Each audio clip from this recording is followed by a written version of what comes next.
What did Shador get yesterday? He actually got reps finally against the ones. There you go. But hey, not that's ones. That's ones to me. Yeah, that's ones. But not playing with the ones. It's with the ones, just not the ones you want him to be with. Was he on the same field as Myles Garrett at the same time playing football? Was that the ones? Yeah, that's a good point. I'm making sure. I'm making totally sure. In the end, Owen, it's the ones you met along the way. Right. If you can't be with the ones you love, the one and onlys, play against the ones on your defense. I think this is the most one of the most frustrating and annoying times to be a real Browns fan.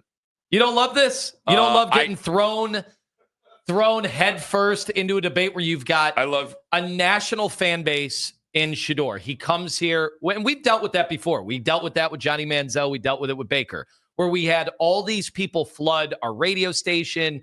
One became an affiliate. Yeah, one became an affiliate. Yeah. So it could be in the cards. We could have our sister station out there in Boulder Boulder. Sports Talk radio station out there. Let's get them on the horn. So, you have this and I get it. Like, Shedeur has been awesome to follow the last few years. He has been awesome. You and I, how many podcasts did we didn't maybe necessarily mention him as much on the show, but on the podcast, it was like a deep dive into, can he play? Can he play? Because we were first enamored with Dion and how different he was. How he was just totally changing at least the way that we think about a college football coach. And so, of course, because of that, we're watching his son. And at first, I'm like, all right, this is a nice sideshow. I don't really think he's going to play in the NFL. And then there were times where I'm like, Ken, is he going to be like a second day pick? Well, is he going to be a first day pick? I truly thought he was going to be a first Is he going to be a first rounder? Like, it grew over time. I can't run away from that. I truly thought he was going to be a first round draft pick. There was no way on earth I had him falling down to that. I had no idea. What I'm frustrated with, and I think what a real Browns fan is going to be frustrated with, and this is actually what is going to turn, because a lot of people who are real Browns fans are angry with this whole scenario where you're just coming off of 3-14, so you're just angry because they're losing.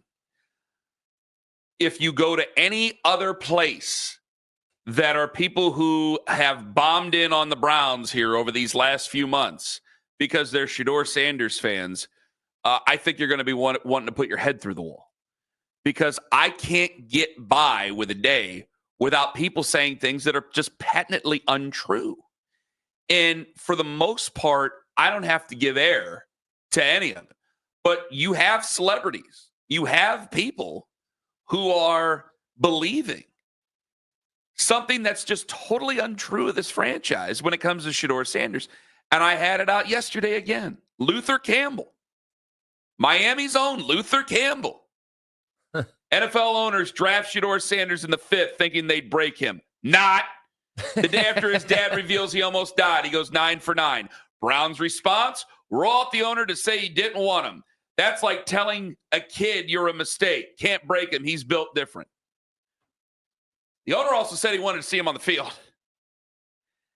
And I cannot stress this enough. How about Uncle Luke pouring over the training camp stats? And this is my issue. Well, you know how I feel about pouring over the training camp stats. Isn't he a football guy?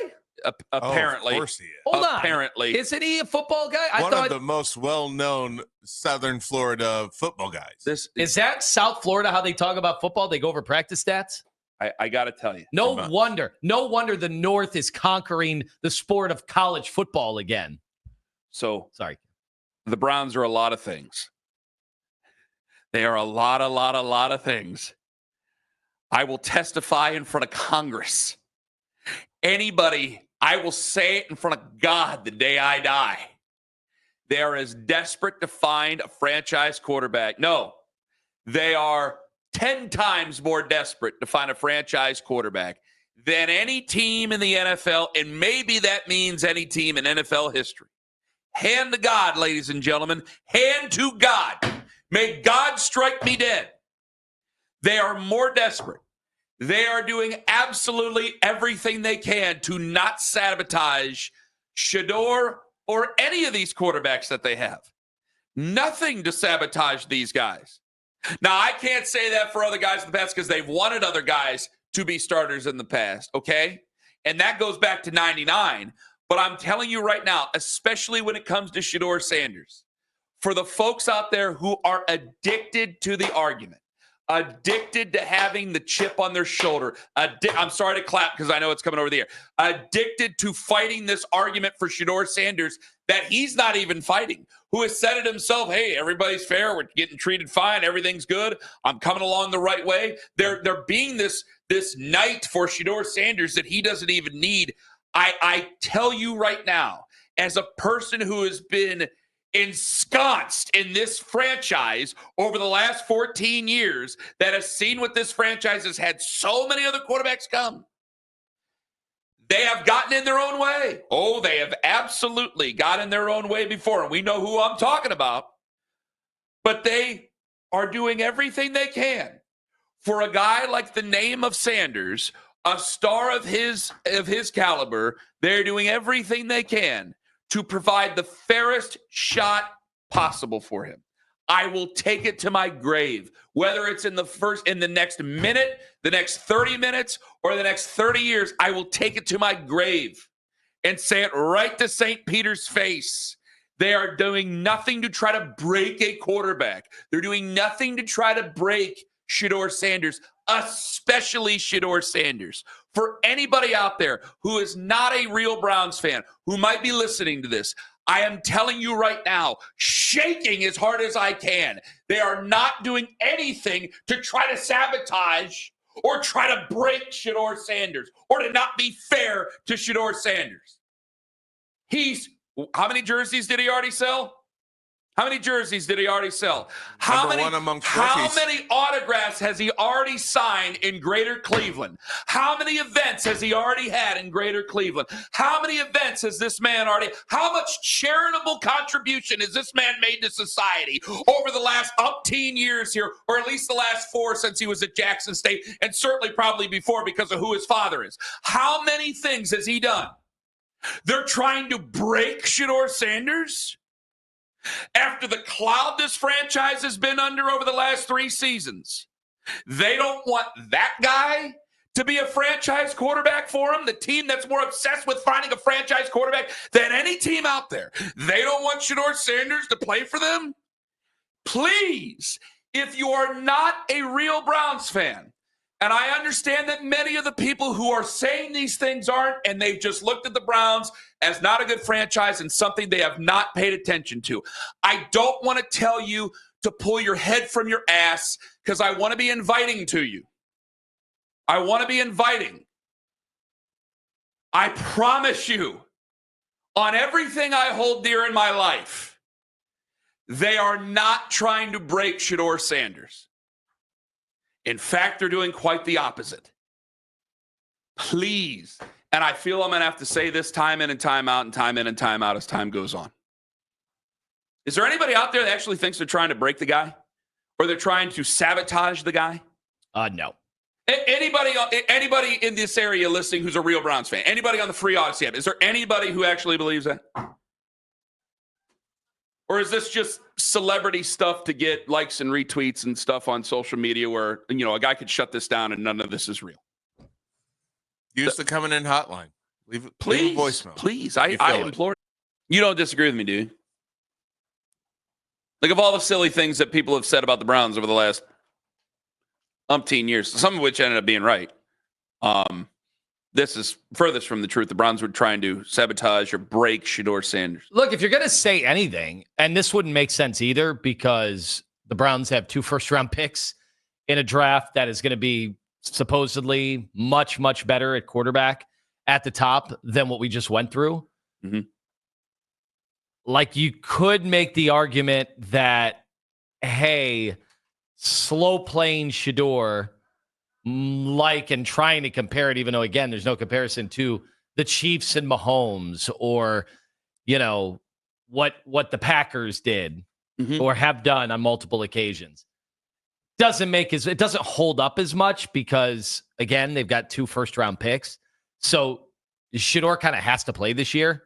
You can't just sit him out the whole year, right? You can't redshirt him. No. He'll eventually if that happens, he's just going to be a backup quarterback in the league. Well, you're right. And again, I think naturally, like, so people got upset with it. Well, boy, you know what? This seems like the perfect time for a training camp report, by the way. Training camp coverage powered by Classic Ford and Classic Chevy and Minter. It ain't like you're not going to see him. It ain't like you're not going to see him. Like Ben Axelrod, our buddy from Awful Announcing, who's locally based, Ben had tweeted something that I disagreed with. I'm going to get to the phones here in a second. But Ben had said that it's already shaping up. He believes that the biggest argument that we're going to see this year, the dominant Browns argument of the season, is going to be whether or not Kevin Stefanski deserves another year based on the roster Andrew Berry gave him to work with. I don't think that's it. I think the argument is going to be, because eventually you will get a chance to see Shedeur Sanders. Have we seen enough Shedeur Sanders to move on? That, I think, is going to be the argument. I mean, you got 4 guys technically in there. I mean, Kenny Pickett will be back at some point here. So they will try to squeeze the trigger and see whether or not Kenny Pickett's got something for him. I know that we're about to talk about Dillon Gabriel here in a moment. Who knows how long that's going to go. The Joe Flacco conversation, Aditi put together a great piece with her and Joe Flacco last week. And then you have this star that is in so many ways transcendent of 2 programs. One that was the worst in college football. Now you have this guy who, people just don't want to believe it, or some people just don't want to believe it because I think they've been burned by guys that we've made a big deal about in the past. Seems to just have a good head on his shoulders. He drives a little bit fast for the people on 71, obviously, but other than that, just seems to be a nice young man. And I think that some people are waiting for the nefarious part out of it, and there's not. There's really nefarious. I think that there's some people who've been burned. And then on the other side, I think there's some people who are just addicted to the arguments over Shedeur Sanders because, let's be serious here. When he was in college for the last 2 years at Colorado and certainly at Jackson State as well, there were a lot of people wondering, okay, is this kid good or is this just because of his father? Because we remember his father, who was one of the most polarizing athletes in football and baseball at the time in professional sports when he was coming out of college and then when he was playing both pro baseball and pro football. So you have a guy who comes from another guy who they've lived their life in the spotlight, and it's always been polarized. And I think that some people have a struggle to come to terms with that. My point is that the Browns are a business. They want their fan base to like them. They know that franchise quarterbacks are what drives this whole thing. It's what makes anybody believe that their team has a chance from year to year to year. And if he's got anything, damn it, they're going to try to make sure that they can because he's obviously a star. He's obviously that. And I just don't believe if anybody believes that this franchise of all the teams would try to sabotage Shedeur Sanders, it's just patently wrong. I mean, if I were a diehard Shedeur first fan and I'm not from Cleveland and I'm listening to, the training camp updates and Daryl Ryder, come in and say, I actually think they're getting Dillon Gabriel ready to start quicker than Shedeur. That I can understand being frustrated. I totally can, because in your mind, you think Shedeur should have been the second higher quarterback taken in the draft. Higher ceiling guy, yep.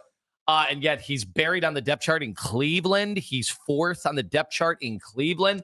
I could understand that, but I could also make the case that, hey, it's a much better situation, slow playing Shedeur for maybe the second half of the season than throwing him on this team right now, coming off 3-14. Like, if anything, you want to talk about sabotaging? Sabotaging would be throwing him to the fire on a bad football team to start out the year when everybody is saying they might start out 0-6. Speaking of D-Rod, we have that audio. Hit it. Dillon Gabriel shows some flashes, but he's a 7-on-7 quarterback. But I feel like with the reps that they're giving him with the first team offense, they're preparing him to play this year. I don't know that that's a great idea, having him play this year, because I just don't think he's a legit NFL starter caliber quarterback. But that's obviously what they're going to do and what they want to do. Jimmy Haslam kind of made it pretty apparent yesterday that he wants to see that this year. So here's your beef, right? Your beef should be, why would they be plotting this course to play Dillon Gabriel and not Shedeur? If you were a Shedeur guy, and you're Shedeur first, and that's your world, you're invested into seeing him ASAP more than you care about the Browns or any of that. That, what you just heard from our Browns beat reporter, Dale Ryder. But that's it. That should drive you crazy. Well, a person who loves Shedeur would say, well, that's what I'm talking about, Ken, with the disrespect. And I would go, no. It's not about disrespect. I think that you could look at it and say over the last 6 years, they might not know what they're looking at. That's fair. But for the guy that sold that many jerseys already before he even took a snap at an NFL helmet, the charitable stuff, everything that the guy stands for, to say that they're not trying to make him anything of a starter or trying to sabotage or destroy him some way, somehow, I just think is patently false. From everything that's ever been said about this organization, of all the things, that one is just totally 100% incorrect. 216-474-0092. I'm going to give the phones here in a second. But that, my friends, is the training camp report. Training camp coverage powered by Genesee Brewing Company and Window Nation. All right, 216-474-0092. Leach in Cleveland. You're next up on the Fan. Hello. Hello. Hi. How you doing? Yeah, I think they sabotaging Shedeur, man. They've been sabotaging him since the 5th round. When he got picked up in the 5th round, 144th. I think they've been sabotaging him since then. Well, are you talking about the NFL or are you talking about the Cleveland Browns? The NFL as a whole. As a whole, the Cleveland Browns, everybody is sabotaged. I'm a true Browns fan. I've been a Browns fan since I was 5. I'm 37 now. So what have the Browns done that you don't like, that you believe that they are doing it to hurt Shedeur Sanders? Not giving them a chance. He played against the ones yesterday. First time. And then it's been a week of training camp. They started, last Wednesday? So it was Wednesday to Wednesday. It was 1 week. And he was 4th on the depth chart. He was 4th on the depth chart to start out camp. Man, I hear you guys, man, but from what I'm seeing on social media. That's social media, but I'm telling you right now, I don't know what you're looking at. But hold on, Leach. What you are seeing on social media, there's plenty of things on social media every day that aren't true. But go with what the facts are. He took reps against the first team. That's Myles Garrett, the best defense the Browns have. He took reps against the first team within the first week, Wednesday to Wednesday. 2 for 3, and went 2 for 3. And let's see how they go treat him after that. How they go treat him we're doing after this the camp stats. No. Okay, we're doing the camp stats thing. See, I'm just saying, you guys are putting them up there. How come I can't use the camp stats? I don't use the camp stats. No. I might have relayed. Kenny didn't want the stats. He didn't want them. Okay, Leach. I might have shoved them down his throat a few times. Leach, I'm going to turn off the microphone. You tell Lima about the camp stats, and I'm not going to pay attention. Go ahead. So, like I say, he went 2 for 3. 2 for 3 with the starters. So what are they going to do now? I guess, like you say, that's 66.66666666%. Yeah. And what was Dillon Gabriel yesterday? What did he go for yesterday? I heard Dillon was bad. Gosh, really bad. What did Flacco do yesterday? He went for 3 for 5. Kenny Pickett wasn't even out there either. I didn't see Kenny Pickett. Yeah, I didn't see him doing Pickett wasn't there. He's injured. Right. I understand that. I'm just saying, man. Get a man a chance. Like they said, it's going to be a fair quarterback competition. Let him show what he got. I imagine, and thank you. Leach, thank you for the call. I do imagine, right? Preseason, Kenny, for years, I've been telling you, you got to really watch this preseason stuff. You're going to watch it from start to finish. I'm at the feast every year when they have the first preseason game. I am going to be dialed in from start to freaking finish. I said, does Lima owe it to everybody to watch the entire preseason games? And here you are now. I have been getting more excited by the day because I'm sitting here texting Daryl. I'm texting Mary Kay. I'm texting Zach Jackson. I'm texting Baldinger, my new friend. I'm texting them all. How much is this real? What part of this is real? Because are you going to really evaluate the numbers when they're not wearing pads? Okay, now they're wearing pads. But is it truly live? Are they tackling to the ground? How much? Finally, we've seen some tackling to the ground. But what about when it comes to the quarterback? All right, joint practices. They're going to be trying to kill the quarterback, but certain parts are going to be, they're gonna have some periods where it's not necessarily going to be full go. Preseason games are going to be trying to kill the quarterback. So they're not whistling stuff dead before you get there. You're picking Shedeur Sanders over. It was Grandma Corky, right? Yeah, R.I.P. Yeah. So you were picking Shedeur Sanders over Grandma Corky's baked rigatoni. Baked ziti. I might have to steal some to go upstairs and watch. Excellent. So you wouldn't do that. You would pick the ziti over Kenny Pickett or anybody else. In the past, yes. That's a star, folks. That's as fair as it gets right there. Jake Delhomes, the Brandon Whedons. A guy who prides himself on not bothering to watch the RG3. preseason games. He's picking Shedeur Sanders over some of the best Italian cooking that you're going to find. That, my friends, is true respect. 18. Gio in Cleveland, you're first up on the Fan. Hello, Gio.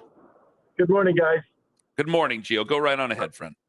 I would like to say that I think that Kevin Stefanski and the Browns are actually doing these two rookies a service, and I don't understand why all these people are in such a hurry to just grant Shedeur Sanders the starting position. I think, one, I have to say this, I think both of those young men, but especially Shedeur, has handled this really well, completely gone against everything that I thought how he would have handled it. And I know both you and Owen coach young men.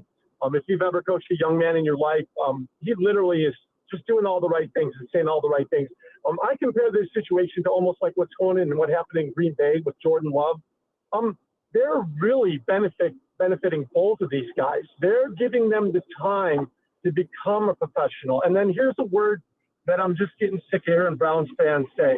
They're not giving him a chance. They're not giving – listen, nothing – do we not learn anything from the LeBron thing? Like, he has to earn it. I believe Kenny Pickett has earned the opportunity in the NFL to try to be a starting quarterback. I think Dillon Gabriel and Shador both need to earn the reps that they get. And I think that's what Kevin Stefanski is doing.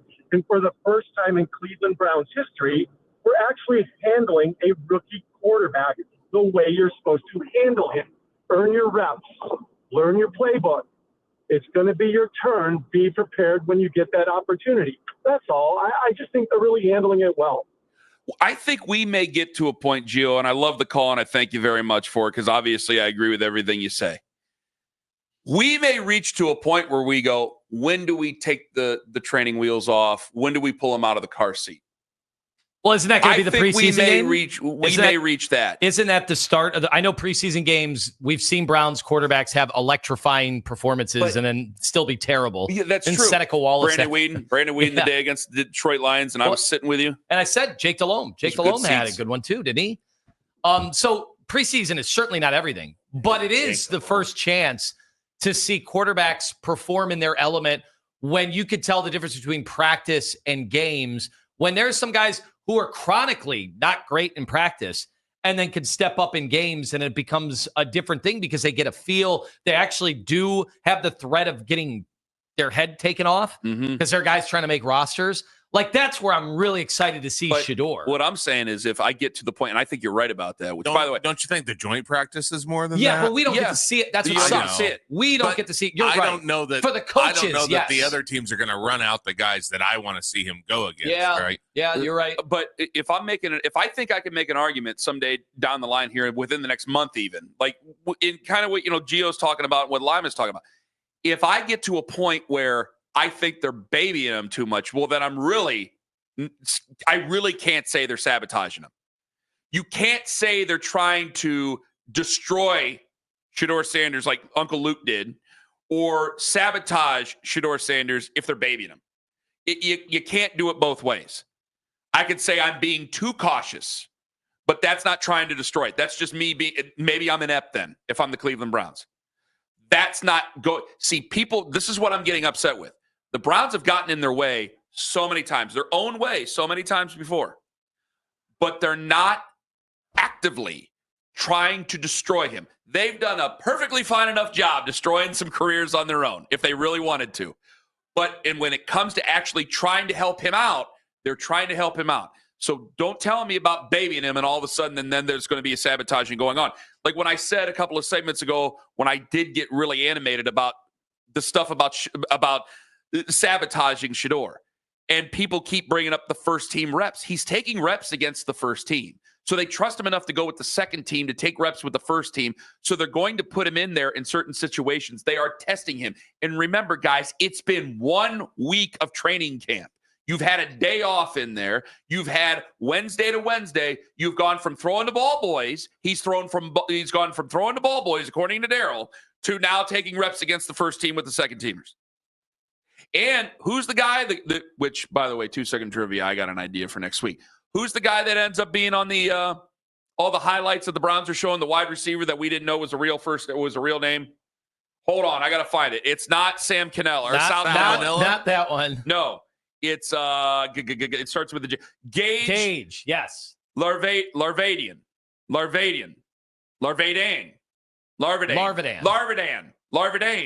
Gage Larvadain. If you're making him out to be a guy that they show highlights of, what is a quarterback supposed to do? What's a quarterback supposed to do? Elevate Elevate those other receivers. guys and make them look better.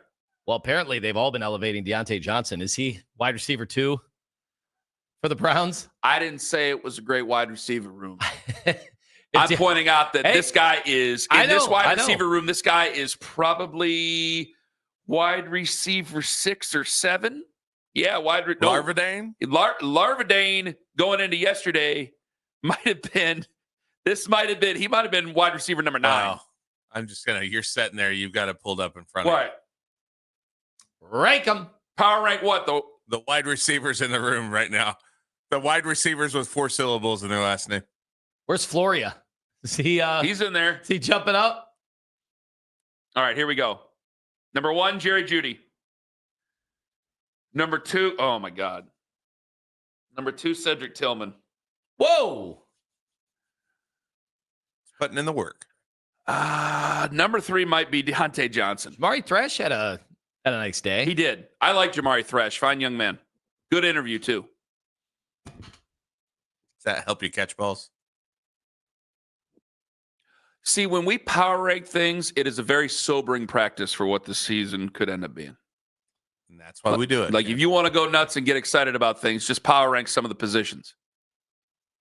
Power rank the cornerbacks right now. Number 1, Number 1, Denzel Ward. All right. They're moving Delta down. All right.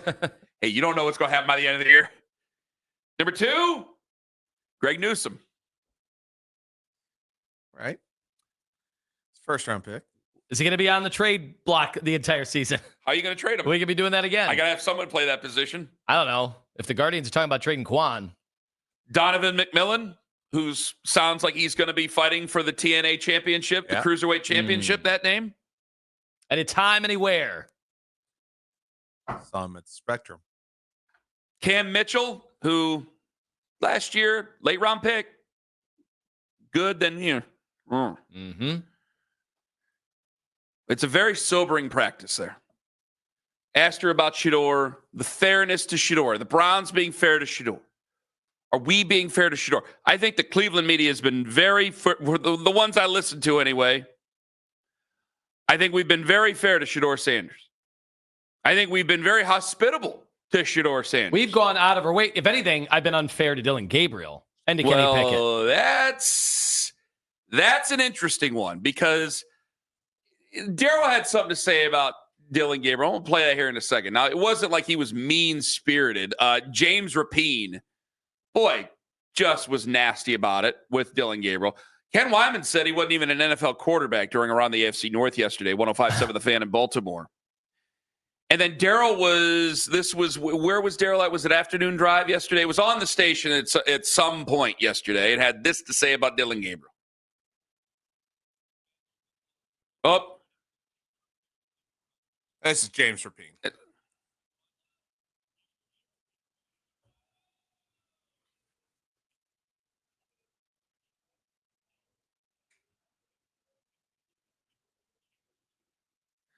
So that was James on Shedeur. Do we have Daryl on Dillon Gabriel? I believe so. Here we go. Apologies, everybody, including to Owen. Go ahead.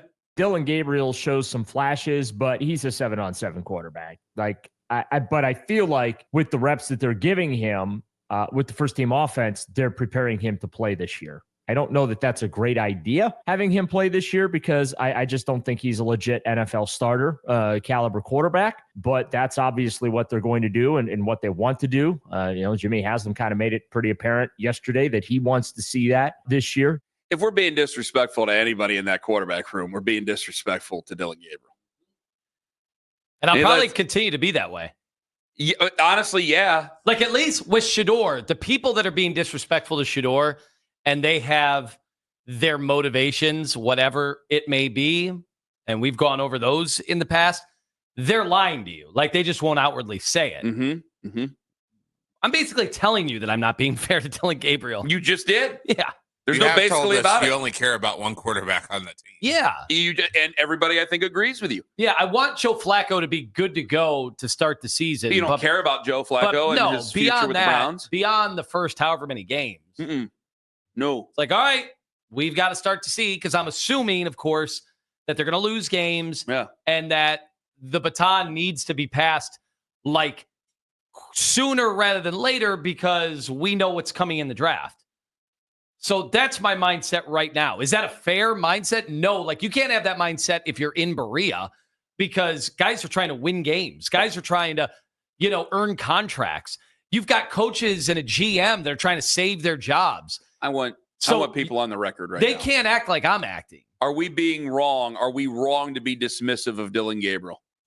I think Owen needs to put together the montage just in case. If he'll get his crack at it, I think all four are going to get a crack at it. And he'll get his, and I think I'd be very surprised. But if Dillon Gabriel took off, then I think, Owen, you need to put the montage together. Everybody likes to put together the negative montage. Remember, we were featured in a commercial with a negative montage. You remember that? Everybody loves to put together the haters, the doubters. I think you need to put together the montage for Dillon Gabriel. The ones that were saying, not even an NFL quarterback, a 7-on-7 quarterback. That's as backhanded as it gets. Sorry, Daryl ain't here to defend himself. He will be tomorrow. But that's as backhanded as it gets when you call guys 7-on-7 quarterback. It's like you don't think any highly of him. Nobody really knows why he was drafted in the third round or here. I know he has a great mind for football, and it's like, okay, will he be a good football coach? I need him to be a good quarterback then. Can he be a good quarterback at the NFL level? I think a lot of people just doubt it and they either say no or they say, I have my doubts. I sincerely have my doubts. So I'm not trying to be disrespectful to Dillon Gabriel. I find it hard not to be dismissive of Dillon. I don't mean anything nasty. I feel bad saying that. I feel that the other three, like you look at Shedeur and you go, man, there's a ceiling there, man. There's a ceiling with this young man. There's a big, big, big ceiling here where if it clicks, good arm, athleticism's all right, processing's good, accuracy's pretty good. These things, there's a ceiling here with this guy. They weren't just, Mel Kiper wasn't just farting in your general direction over saying he's a first-round guy and then getting emotional over the entire thing. And then when you get to Kenny Pickett, you go, okay, well, could we try to say that Kenny's going to be our Sam Darnold? Yeah, probably not. But there's a little bit of a hope there. Well, it worked out for the Seattle Seahawks. People thought they were going to suck, and Geno Smith ended up being pretty good for him. And okay, Sam Darnold ended up getting his career off the mat, and maybe you're going to be able to do it for Kenny. Joe Flacco, I mean, he's a fan favorite. He's an elder statesman, and you let him to the playoffs, but nobody thinks that he's going to be around for very long, and neither does Joe, in all honesty. And they got Dillon Gabriel, and I think a lot of fans just go, what are you doing here? What are you doing here? Well, he also doesn't have a fan base right now. Like he has some people on the internet. It's just not Shedeur is the fan base is an animal of its own. Right? Yeah, we're just not even hearing from them. They're not begging us to talk about him the way that Shedeur. I mean, I made the mistake of saying that the Shedeur storyline has not been nearly as big as I thought it would be when they drafted him, and people jumped all over me and they started linking me the talking heads at Fox and ESPN who were bringing up Shedeur every day. And I'm like, well, yeah, it's SEO. Every time they mention him, it's content that you're going to click on. But I can't deny, like, nobody's talking about Dillon Gabriel. Nobody cares about Dillon Gabriel. We don't have a fan base in our mentions every day on Dillon Gabriel. Is it disrespectful to dismiss Dillon Gabriel here? Probably. Is it? Probably, yeah. Is it really disrespectful? He was in terms of value, the Browns affixed more value to that selection than they did taking Shedeur 144th How overall. am I being disrespectful? I've called him smart. I said he was a good college quarterback. That's not disrespectful. He's not a dummy. Daryl said he was a 7-on-7 quarterback. Daryl, once you throw an offensive line and defensive line in there, it changes things. I'm like, whoa. Daryl, that is a backhanded type of shot, but I'll leave it there because do we want to throw that in his face tomorrow morning? Daryl joins us at 8, right? Or 8:20, whichever one. You can't miss any of the show. That's why you have to listen for all 4 hours. We'll get it. We'll throw it right in Daryl's face coming up tomorrow morning. He ain't going to know what hits him. I'm not trying to be mean-spirited to Dillon Gabriel or disrespectful. I just think it's I think it's open and honest to be dismissive of Dillon Gabriel. People were shocked when he was taken in the 3rd round. People were shocked that he was taken and that Shedeur Sanders was on the board, but we'll leave Shedeur Sanders off for another conversation. Look at where it was with Dillon Gabriel. You know your reaction when they drafted Dillon Gabriel. And I think a lot of people felt the same way when they drafted Cody Kessler, and you know who was saying you got to trust him on this. Because there were a couple of people around when it was the Senior Bowl, there were a couple of people around him, but there wasn't that big of a hubbub, and we knew that Kevin liked him. Okay, well, how many people really trust Kevin right now? It's under 50%. Maybe I'm being generous about that. So I'm only trying to be fair and honest about being dismissive of Dillon Gabriel. Doesn't mean I'm rooting against him. Doesn't mean that. I'm rooting for him. I root for any quarterback who's playing for the Cleveland Browns. So I want him to do well. But I can only be open and honest because I see where Shedor's ceiling could be. What's Dillon Gabriel's ceiling? What is his ceiling? 8-year veteran backup in the NFL? What's the ceiling? Yeah, coach, next college football coach, NFL football coach. What's his ceiling? Franchise quarterback for the Cleveland Browns? Don't close your eyes if you're driving, obviously. If you're at a stoplight for just a moment, close your eyes and envision it. Shedeur Sanders, franchise quarterback for the Cleveland Browns. Even the haters can envision it. Kenny Pickett, harder to envision it. Yeah. But he's been a starter. He's been a starter. He was taken in the 1st round. With a winning record. Can you really we did this with coaches all the time. Can you imagine Coach X actually holding the Lombardi trophy? All right. Can you imagine Dillon Gabriel being a franchise quarterback for the Cleveland Browns? The 5th round guy is easier to imagine as the franchise quarterback of the Browns than it is for the 3rd round guy. None of what I'm saying is said with any malice or hate in my heart or any mean-spiritedness in my heart. I think the challenge is laid. I think the challenge is out there for everybody. Do you think I'm being mean? I don't think you're being mean at all. I think I've been more mean than you have. Owen, am I being mean? No. I'm not trying to be mean. It might come off as mean, but you guys know me. I try to be a nice guy for the most part. I'm not trying to be mean to the guy. He seems like a nice enough guy. There's plenty of nice guys that aren't NFL caliber franchise quarterbacks. Like Dillon Gabriel will start games, and I think he'll actually start games not just for the Cleveland Browns. I think he's smart enough where he could be a backup quarterback in the NFL. And if he can stay out of harm's way, maybe he can be a backup quarterback in the NFL for a while. Hey, we've started 11 quarterbacks the last 2 years. So. I can close my eyes and envision guys in college right now that could be franchise quarterbacks for the Cleveland Browns, not named Arch Manning, don't even start. I can imagine guys in college right now. I can imagine the other 2 quarterbacks, not Joe, but the 2 other quarterbacks being franchise. I just can't do it. I have to be honest with you guys, not to be